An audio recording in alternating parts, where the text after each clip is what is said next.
नमस्कार and welcome back. मुझे लगता है मोदी जी ने फाइनली हम सब की आवाज सुननी शुरू कर दी है। मैंने खुद ने बड़ी बार वीडियोस बनाई हैं कि मोदी जी 30 करोड़ इलीगल्स रहते हैं इस देश में, इनको कब उठाकर बाहर फेंकोगे। मैंने कई बार कैबिनेट मंत्रियों से मीटिंग करी है दिल्ली में, मोदी जी को ईमेल्स करी हैं कि चाइना का फॉर्मूला क्या है। मैंने प्रेजेंटेशंस दी हैं यहां पर जाकर मंत्रियों को कि चाइना किस तरह से इनकी किडनियां निकाल लेता है अगर ये इलीगली कोई चाइना में एंटर करता है तो, या यहां पर इलीगली रहते होते हैं। उससे क्या होता है कि जब इनको मालूम है कि चाइना किडनियां निकाल लेगा, 5 मुसलमान कंट्रियां हैं जो चाइना के बॉर्डर के साथ लगती हैं, एक भी आपको जिहादी यहां पर इलीगली आता हुआ ना तो दिखाई देता है, ना ही इलीगली वो यहां पर, अगर सपोजिंग यहां पर लीगली आ भी गए तो उसके बाद वीजा कैंसिल हो गया या वीजा एक्सपायर हो गया, ये यहां पर नहीं रहते। इतना डर का माहौल है। तो फाइनली मोदी जी ने हमारी सबकी बात सुन ली। पहला, उन्होंने बोलना शुरू कर दिया था कि 140 करोड़ भारतीय बोलते थे पहले, उसके बाद इन्होंने बोलना शुरू कर दिया 130 करोड़। अभी आप देखेंगे अब वो बोलेंगे 120 करोड़। अब आप बोलेंगे यार, जिहादी तो ये 10 करोड़ आए थे बांग्लादेश से और रोहिंग्यास के, ये 20 करोड़ कैसे हो गए। अब मैं आपको बताऊंगा कि इनके आंकड़े ये 10 करोड़ नहीं 20 करोड़ बने कैसे हैं और ये मल्टीप्लाई कैसे हुए। ये कॉकरोचों की तरह तो मल्टीप्लाई होते ही हैं, लेकिन पेपर्स के अंदर भी ये मल्टीप्लाई होते गए। और ये सिर्फ इसलिए किया गया ताकि ये बेनिफिट्स दो दो तीन तीन बार लें। मैंने कई बार बोला है कि अगर 80 करोड़ लोगों को फ्री में राशन मिला है, उसमें 75 करोड़ तो यही थे। ये 30 करोड़, उसके अंदर इन्होंने दो दो तीन तीन बार आधार कार्ड बनाए हुए थे। लेकिन हम बोलते थे कि यार मोदी जी पागल हैं, 80 करोड़ लोगों को फ्री में राशन दे रहे हैं। अब आपको समझ आएगा कि वो फ्री में जो राशन दिया था वो दिया क्यों था। आधार को लिंक बैंक से किया, बैंक को पैन से किया, उसके बाद फ्री में राशन दिया। तो इन्होंने अपना सारा तोते की तरह सारे डॉक्यूमेंट दिखाने शुरू कर दिए। देखिए, यही तरीका होता है। इनको अगर बोला जाए कि डॉक्यूमेंट दिखाओ तो दिखाते नहीं है, लेकिन फ्री के राशन के चक्कर में ये बेचारे पिछले 5-6 साल से अपने सारे डॉक्यूमेंट दे बैठे। अब हो क्या रहा है, अब आ रहे हैं गवर्नमेंट का एक हंटर, जहां पर इनकी सिटीजनशिप या इनके आधार और इनका सब कुछ कैंसिल किया जाएगा। अब आते हैं कि किया क्या है, कैसे किया है और इसके डिफरेंट डिफरेंट लेयर्स गवर्नमेंट ने क्रिएट कैसे करी हैं। 20 करोड़ जिहादी जब हमारी लिस्ट में से निकल जाएंगे तो यार हम तो अभी अभी बने थे number 1 population in the world, फिर नंबर 2 आ जाएंगे क्योंकि नंबर 1 चाइना आ जाएगा। लेकिन ये खुशखबरी है, ऑफिशियल एस्टिमेट्स ये बोलते हैं कि भारत की पॉपुलेशन 140 करोड़ है। लेकिन जो इंटरनल असेसमेंट अभी गवर्नमेंट ने करी है उसमें 20 करोड़ लोगों की धांधली है। 20 करोड़ लोग जो सारे बेनिफिट्स भी लेते हैं, वोटिंग में भी ये साथ देते हैं कांग्रेस का और पूरे इकोसिस्टम का। ये जो गैप है, ये डिस्क्रिपेंसी, ये आई कहां से। इसके 3-4 लेवल्स हैं। पहला, बहुत जगह पे देखा गया कि डुप्लीकेट एंटिटीज इन्होंने क्रिएट करी हुई हैं, घोस्ट बेनिफिशियरीज हैं। आदमी एग्जिस्ट ही नहीं करता लेकिन वो बेनिफिट लिया जा रहा है। आदमी मर चुका है फिर भी वोट देने आ रहा है। और उसके बाद इलीगल जो ये इन्फिल्ट्रेशन है रोहिंग्यास की, बांग्लादेशियों की, वो आपके सामने है।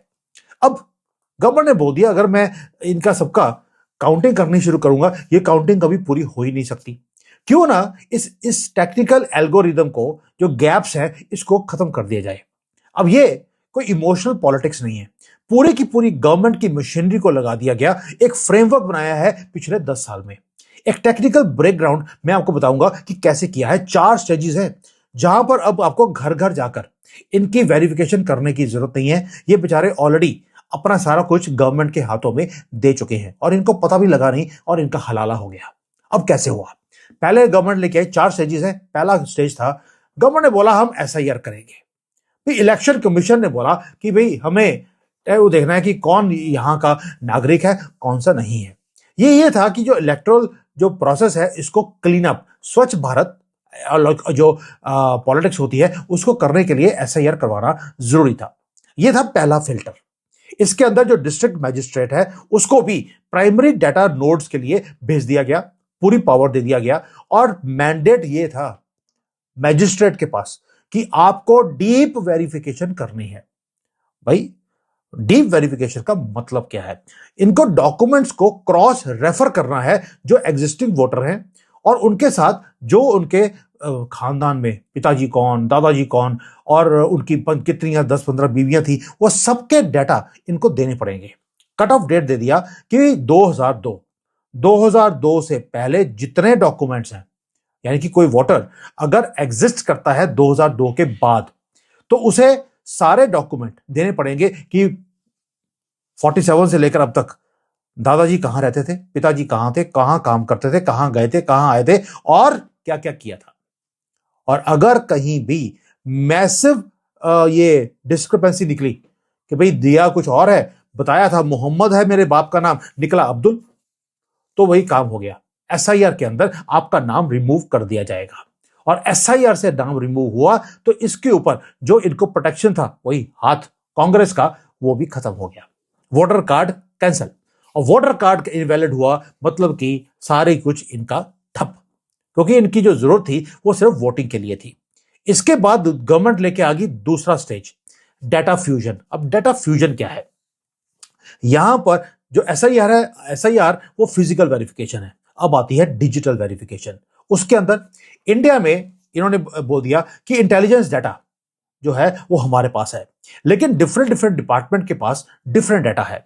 इनकम टैक्स है वो डिफरेंट है, बैंक्स है वो इनकम टैक्स के साथ अलाइन नहीं करता। तो सॉल्यूशन ये था कि एक नेशनल इंटेलिजेंस ग्रिड बनाया जाए। ये एक डेटाबेस नहीं है, ये मिडलवेयर है, जिसके अंदर 21 सेंसिटिव डाटा सोर्सेज को एक टाइम पर लिंक कर दिया। फॉर एग्जांपल, सिंपल लैंग्वेज में, बैंक अकाउंट है उसको आधार से लिंक किया, पैन से लिंक किया, क्रेडिट कार्ड्स हैं, पासपोर्ट की डिटेल्स है, वीजा का स्टेटस है, वीजा कहां गए कहां आए, ट्रेन ट्रेवल कहां किया, एयर फ्लाइट कब ली, कौन सी इंटरनेशनल कॉल्स किया है, कितने मोबाइल नंबर हैं, कौन कौन सा मोबाइल आपके पास है, टेलीकॉम कम्युनिकेशन के सारे रिकॉर्ड है, ये सारा कुछ कंबाइन कर दिया। यानी कि जो नया नेशनल काउंटर टेररिज्म पॉलिसी बनाई है, उसके अंदर एक ग्रिड को बना दिया और ये अलाइव हो चुकी है। ये ऐसा नहीं है कि अभी करेंगे पॉलिसी बनेगी, पॉलिसी बनाने के बाद नेट ग्रिड को निकाल दिया गया। अब ये जो एनालिटिकल टूल्स हैं उसका नाम रखा है गांडीवा। अब ये गांडीवा आप समझ सकते हैं ये टूल है क्या? ये है एल्गोरिदम जहां पर इनके डिजिटल फुटप्रिंट्स को अब वेरीफाई किया जाएगा। बल्कि इन्होंने बोल दिया कि भाई मैं तो गरीब आदमी हूं, बॉर्डर के पास एक काम करता हूं मनरेगा के अंडर, लेकिन जो नेट ग्रिड है वो बताता है कि भी ये तो इंटरनेशनली ट्रेवल भी कर रहा है, इसके पास 2-3 कंट्रीज के वीजा लगवाए हुए हैं, यूपीआई की ट्रांजैक्शंस के अंदर ये हाई वैल्यू की ट्रांजैक्शंस कर रहा है, ट्रेवल पैटर्न्स जो हैं वो इनकंसिस्टेंट हैं उसकी प्रोफाइल के हिसाब से। एल्गोरिदम वहीं पे फ्लैग करेगा, फ्लैग करने के बाद उसको बोल दिया जाएगा भैया तू तो घोस्ट सिटीजन है, तू हमारे कंट्री का है ही नहीं। और उसके बाद जो इसका पूरा फंडिंग का नेटवर्क है वो भी सामने आ जाएगा। जो इन्फिल्ट्रेटर है वो भी पकड़ा गया, उसको हैंडलर जो है उसका, जो उसको लेके आने वाला आदमी है वो भी पकड़ा जाएगा। इसलिए हमने क्या किया, एनपीआर और एनआरसी को लिंक कर दिया। ये कोर लीगल मैकेनिज्म है जिसको ना पार्लियामेंट में जाने की जरूरत है, ना कोई ऑपोजिशन इसके ऊपर बोल सकती है, क्योंकि एनआरसी के ऊपर ऑपोजिशन बोलती है हम नहीं होने देंगे। गवर्नर ने बोला कोई बात नहीं, हम एनआरसी की बजाय एनपीआर लेके आते हैं, नेशनल पॉपुलेशन रजिस्टर। अब है क्या, उसके साथ इन्होंने बहुत बता दूंगा कि ये है क्या और ये बना कैसे है। एनपीआर को अपडेट कर दिया, उसके अंदर एक फील्ड और ऐड कर दी जिसका नाम था सिजरा। अब सिजरा का मतलब है फैमिली ट्री, आपके सारे दादे परदादे कहां कहां पे क्या क्या कर रहे थे वो सारे आपको बताने पड़ेंगे। यानी कि जो डिजिटल सेंसस है, अब सेंसस तो होगा 26-27 में जाकर, अब आपको वहां पर जाकर कुछ भी देखने की जरूरत नहीं है, बस आपको अपना नाम और साथ में अपने सारे दादे परदादों का आपको नाम देना पड़ेगा, प्लेस ऑफ ओरिजिन देना पड़ेगा और उनका डाटा देना पड़ेगा। अब होता क्या है, जो गवर्नमेंट है उसके पास ऑलरेडी दादे परदादों की, अपने पेरेंट्स की सबकी लिस्ट उनके पास है, उनके नाम पता सब कुछ है उनके पास। अगर आप क्लेम करते हैं कि भाई आपके दादाजी मेरे इस गांव में 1970 में या 1975 में रहते थे, अब जो डाटा है गवर्नमेंट का वो मैच नहीं करता, तो जो सिजदा है वो सिजरा ब्रेक हो गया। जैसे ही वो ब्रेक हुआ यानी कि पूरे सिस्टम में फ्लैग हो जाएगा, आपको अलग कर दिया जाएगा और आपकी जो आइडेंटिफिकेशन प्रोसेस है वो वेरिफिकेशन में चली जाएगी। कोई क्योटिक प्रोसेस करने की जरूरत नहीं है, डोर टू डोर जाकर पेपर सर्च करने की जरूरत नहीं है, डेटाबेस खुद सर्च कर लेगा कौन इस देश का आदमी है, कौन बाहर से इंपोर्ट किया गया है। अब हुआ क्या, ये तो हो गया पहले फिजिकल वेरिफिकेशन एसआईआर के अंदर, फिर एनपीआर के अंदर आपकी जो डिजिटल वेरिफिकेशन है वो हो गई नेट ग्रिड के अंदर। अब उसके बाद आ गया एसआईआर और सेंसस को दोनों को कंबाइन कर दिया। यहां पर पॉलिसीज अब कंबाइन होनी शुरू हो गई हैं। एसआईआर ने पहले क्लीन किया वोटर लिस्ट को, एनपीआर ने पूरी फैमिली ट्री को बिल्डअप कर दिया और नेट ग्रिड ने ट्रैक किया आपकी मूवमेंट्स को, आपके पैसों को और आपका सारा डिजिटल फुटप्रिंट्स। जब ये सारे के सारे कंबाइन हो जाएंगे तो एनआरसी यानी कि नेशनल रजिस्टर ऑफ सिटीजनशिप वो ऑटोमेटिकली आपका क्रिएट हो गया है। आपको कुछ भी करने की जरूरत नहीं है, सिंपली नोटिफाई करना है कि भाई एनपीआर हमारा कंप्लीट हो गया, काम खत्म। यानी कि जो सिटीजन्स रूल है उसके अंदर अब एनपीआर एनसीआर ये दोनों कंबाइन हो जाएगी। नाउ डाउटफुल सिटीजन्स, यही 20 करोड़ की जो कैटेगरी है, ये अब सिस्टम यानी कि सॉफ्टवेयर जनरेट करके देगा हमें कि कौन से जिहादी हैं जो बाहर से आए हैं या यहां पर रहते नहीं, ये घोस्ट वोटर्स हैं। इसके लिए आपको पुलिस को भी घर में भेजने की कोई जरूरत नहीं है। ह्यूमन एरर का कोई मामला नहीं है। पुलिस को बिका हुआ पुलिस वाला होगा या जज होगा, वो बायस होगा, कोई जरूरत नहीं है, क्योंकि डिजिटल फुटप्रिंट्स आपके सामने रख दिए जाएंगे। अब जब केस जाएगा सुप्रीम कोर्ट में, हो जाएगा वाटर टाइट कि सुप्रीम कोर्ट वाले पैसे लेने के बाद भी, नहीं 15 करोड़ तो लेते ही हैं, हमें मालूम है, 15 करोड़ लेने के बाद भी उनको इन लोगों को डिपोर्ट करना ही पड़ेगा। यह है पूरा का पूरा मामला जो गवर्नमेंट ने किया है। अब आखिरी कील, अभी तो मैंने सिर्फ कॉफिन बनाया है कि मोदी जी ने ये सिर्फ अभी कॉफिन बनाया इनका, इसके अंदर कील भी तो लगानी होती है भैया, इनकी मरी हुई शक्ल बीच में डालने के बाद। अब हुआ क्या, इनका जब ये पता लग गया कि ये सारे लोग हैं जो यहां के हैं नहीं, तो आपको लगेगा कि यार इनको डिपोर्ट कर दिया जाएगा। डिपोर्ट आप 20 करोड़ जिहादियों को कर नहीं सकते, क्योंकि मालूम है इनको फिर भी कोई तो आ ही जाएगा इनकी सपोर्ट करने के लिए। तो गवर्नमेंट ने काम और कर दिया जो चाइना करता है। मुझे खुशी आज इस बात की हो रही है कि ये सारी बातें वो हैं जो मैंने बार बार मोदी जी को ईमेल्स में और हमारी जो कैबिनेट मंत्री हैं उनको बार बार बताई है मैंने कि व्हाट इज देयर। आपको डिजिटल डेथ इनकी करनी पड़ेगी। यानी कि आप पता लग गया कि आप नॉन वेरीफाइड भारतीय सिटीजन बन के बैठे हैं, आपके आधार को डीएक्टिवेट कर दिया जाएगा। अब आधार बंद हो गया तो बैंक अकाउंट बंद हो गया, बैंक अकाउंट और आधार बंद हो गया तो सिम कार्ड भी आपका डीएक्टिवेट हो जाएगा। यूपीआई की ट्रांजैक्शंस फेल होनी शुरू हो जाएंगी, गवर्नमेंट की सब्सिडीज बंद, ट्रेन में और प्लेन में आप जा नहीं सकते, और क्योंकि वहां पे जाने के लिए आपको डिजी यात्रा यूज करनी पड़ती है। ये है फाइनल नेल। आप आज के दुनिया में बिना डिजिटल फुटप्रिंट के आप रह नहीं सकते। इसलिए भी पिछले 10 साल से काम चल रहा था कि हर चीज को डिजिटल किया गया ताकि ये फुटप्रिंट्स इनके क्रिएट हों। जब सब कुछ क्रिएट हो गया, अब जाकर ये पॉलिसी लेकर आए हैं कि भैया दिखाओ डॉक्यूमेंट, और दिखाने की जरूरत नहीं है, वो डिजिटल सिस्टम अपने आप निकाल लेगा। और इसके बाद होगा सेल्फ डिपोर्टेशन। आपको 20 करोड़ जिहादियों को बाहर निकालने की जरूरत ही नहीं है, ये खुद निकलेंगे। क्यों? क्योंकि उसका रीजन है अभी अब एसआईआर करी है तो बांग्लादेश के बॉर्डर से जो इधर लोग आ रहे थे वो वापस जाने शुरू हो गए। इन्फिल्ट्रेशन पहली बार वापस नेगेटिव जारी है, भाग रहे हैं कॉकरोचों की तरह। क्यों? क्योंकि इकोनॉमिक जो इकोसिस्टम था वो बंद हो गया, कोलैप्स हो गया है।